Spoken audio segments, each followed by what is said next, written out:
72 साल की आज़ादी में बर्बादी के सिवा आपको कूद करके दिखाया नहीं गया।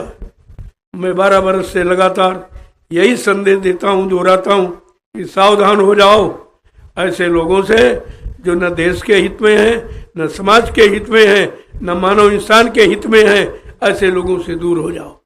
लेकिन तुम कभी नहीं छुटकारा पाओ, ना तुम्हारे पास कोई पहचान है। लोग मार खाते हो, फिर वहीं घुसते हो, वहीं रहते हो। कितनी मार पड़ रही महंगाई की, कोई समझ रहा? बेरोजगारी कितनी बड़ी मार।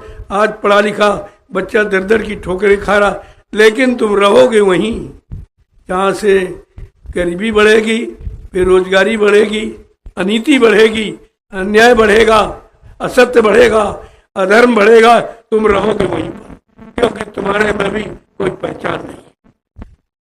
हमको आज 12 वर्ष कहते कहते हो गए, किसी ने समझा? नहीं समझोगे तो रोते रहोगे ऐसे। हमारा क्या? तो तुम्हारे लिए आवाज लगाई गई थी। जब तक तुम इस आवाज से नहीं जुड़ोगे, ये संगठित नहीं हो गए, मैं लिख के देखता कोई भी माई का लाल हिंदुस्तान को सुख शांति नहीं दे सकता। ये इनकी बस की बात नहीं, स्वार्थियों की बस की बात। जिन्होंने सुख शांति दी है उन्होंने अपने आप को न्यौछावर कर दिया।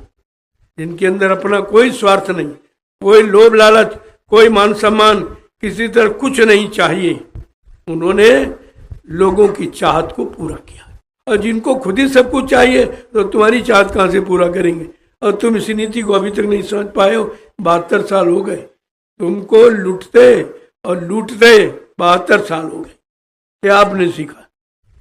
रोज चुनाव, रोज चुनाव, रोज मतलब क्या है? किसी से पूछा आपने चुनाव का मतलब क्या? रोज चुनाव, रोज चुनाव, रोज चुनाव, रोज चुनाव। सारा देश चुन गया, कुछ नहीं बचा। चुनाव का मतलब था कि तुमने जिनको चुना उन लोगों ने जनता के हित का कोई काम चुना तक। यह चुनाव तो इसीलिए व्यक्त किया जाता कि भाई ये हमारा अच्छा काम करेगा, हमको न्याय देगा, हमारी सुरक्षा करेगा, रोजी रोटी की व्यवस्था करेगा। इसके लिए आपने चुनाव करते हो। यहाँ तो परेशानियाँ दिन पर दिन बढ़ती जा रही। चुनाव कुछ और इतना महंगा, किसी राजनीति लोग ने आपको आज तक नहीं बताया कि ये चुनाव पंचवर्षीय कितना महंगा। मैं बता रहा हूँ आपको, 70 अरब रुपए एक पंचवर्षीय चुनाव का खर्चा।